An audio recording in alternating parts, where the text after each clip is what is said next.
Olá pessoal, sejam muito bem-vindos a mais um episódio do Oncologia Descomplicado. No vídeo de hoje, nós iremos falar sobre neutropenia febril. Começamos desde a semana passada, este módulo para falar um pouco sobre emergências oncológicas e nós vamos hoje estudar e entender um pouco sobre neutropenia febril. Esse vídeo talvez seja um pouquinho mais longo do que o de síndrome da veia cava superior, porque é um pouco mais complexo de entender e de tratar, mas nós vamos esclarecer hoje aqui de uma forma bem descomplicada para você entender. Então vamos lá. O que é a neutropenia febril? Vamos entender aqui primeiramente esse nome. O neutro a gente pode associar a neutrófilos, que são cerca de 40 a 60% das nossas células de defesa do nosso organismo, tá bom? Penia, a gente sempre vai associar a queda, a redução. E febril, a febre. Então, o que é a neutropenia febril? A neutropenia febril, ela é uma condição onde os neutrófilos do paciente, após um tratamento quimioterápico, após um tratamento oncológico, vai estar abaixo de 500 ou inferior a 1000 com previsão de queda nas próximas 48 horas. Jonas, como é que eu vou poder ter uma previsão de queda nas próximas 48 horas? Como é que eu posso adivinhar isso? Então, o paciente que fez quimioterapia, a gente vai esperar aí de uma semana, 14 dias essa queda acontecer.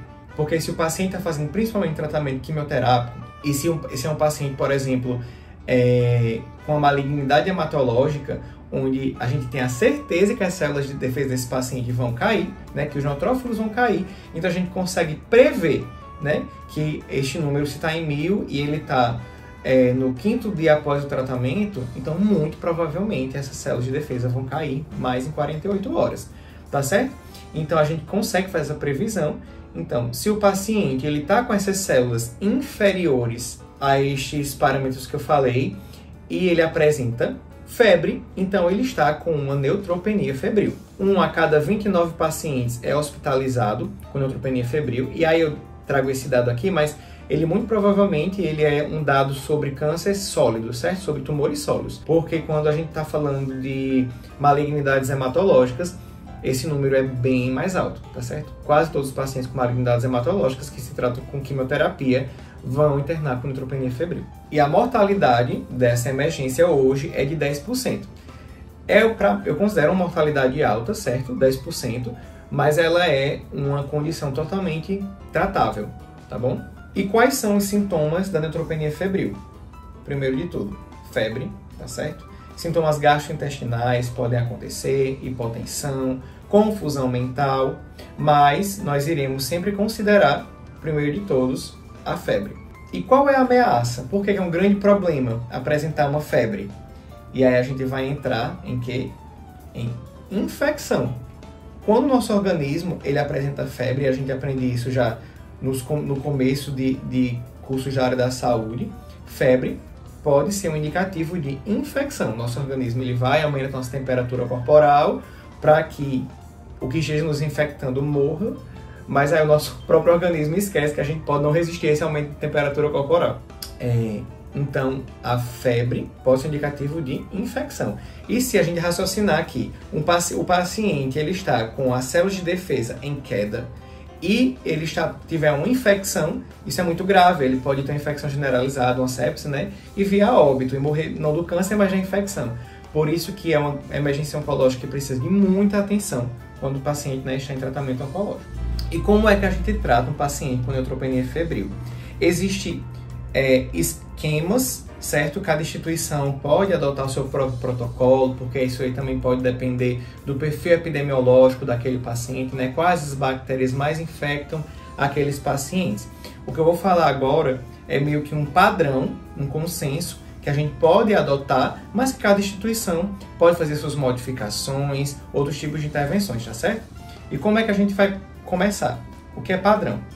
O paciente apresenta febre, a orientação para o paciente oncológico é: sentiu febre, toma dipirona e corre para o hospital. Não é para ficar em casa tranquilo, certo? Se fez tratamento com quimioterapia. Em 1 hora, 60 minutos que o paciente deu entrada no hospital, ele precisa colher hemocultura e hemograma, certo? Já colhe ali hemocultura e hemograma para fazer os exames e em seguida vai começar o tratamento com cefepime, Por que estou dizendo cefepime? Porque é um antibiótico de amplo espectro. Ele vai atingir bactérias tanto gram-negativas como gram-positivas. Tá certo? Então ele vai atingir um número muito grande de bactérias. Nós não sabemos que bactéria é. O paciente está com febre, a hemocultura pode demorar um pouquinho, né? Pode demorar aí alguns dias para sair com a bactéria específica. Então a gente quer atingir o maior número de bactérias, né? A possibilidade possível. Se em 72 horas, né? Algumas instituições aderem até menos, certo? Mas geralmente em 72 horas, se o paciente não melhora da febre ou o número de leucócitos aumenta, né? Ele vai trocar o cefepime por meropenem, porque ele tem um espectro maior ainda. Então ele vai atingir mais bactérias gram-negativas e mais bactérias gram-positivas. Se em 72 horas o paciente não teve uma melhora significativa, será adicionado vancomicina, certo?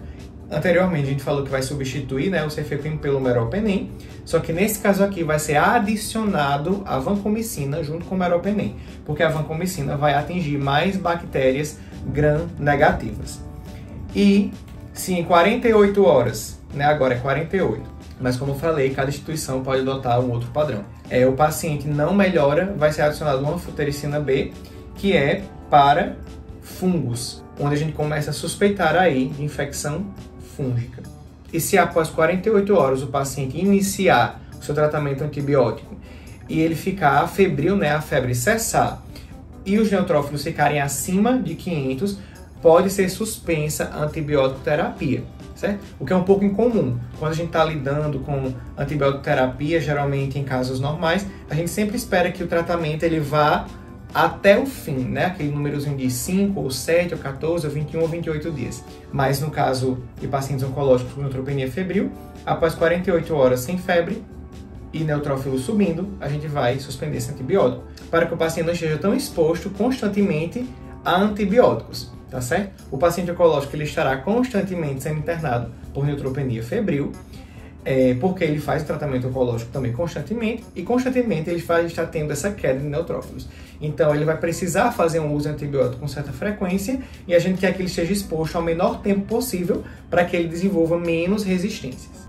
Então o que é que a gente vai monitorar nesse paciente? A febre, certo? E os neutrófilos abaixo de 500. Né? E após ele começar o tratamento com antibiótico, nós iremos contar, né, os dias de tratamento, né, do antibiótico, a elevação desses neutrófilos, né, se esses neutrófilos estão subindo, como também a ausência de febre em 48 horas para sugerir suspensão, caso necessário. Jonas, e existe alguma forma de prevenir essa infecção de acontecer? E a resposta é sim. Principalmente para pacientes com malignidades hematológicas, eles constantemente estão com o número de neutrófilos caindo devido ao tratamento, muito mais que tumores sólidos. E também em crianças se fazem profilaxias, certo? Que é para impedir que essas infecções aconteçam no organismo. O paciente pode e deve fazer, né?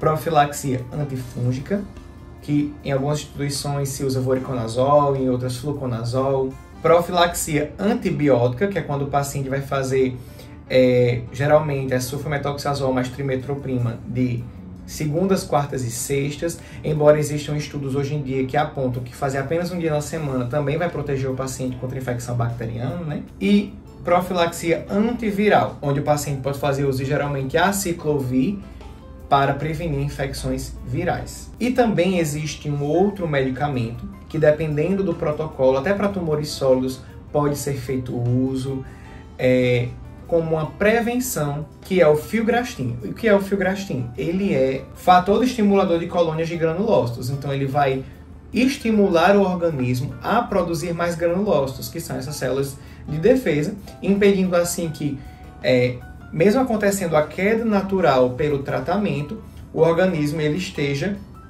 produzindo mais para que o paciente ele não fique descoberto de uma proteção do seu sistema imunológico. Então é isso, pessoal. Muito obrigado se você assistiu até aqui. Eu entendo que é um tema um pouco mais complexo, mas as minhas redes sociais estão disponíveis. Caso você tenha qualquer dúvida, queira algum esclarecimento melhor, pode me mandar, porque a gente vai conversando e vai esclarecendo também toda e qualquer dúvida. Muito obrigado, até a próxima.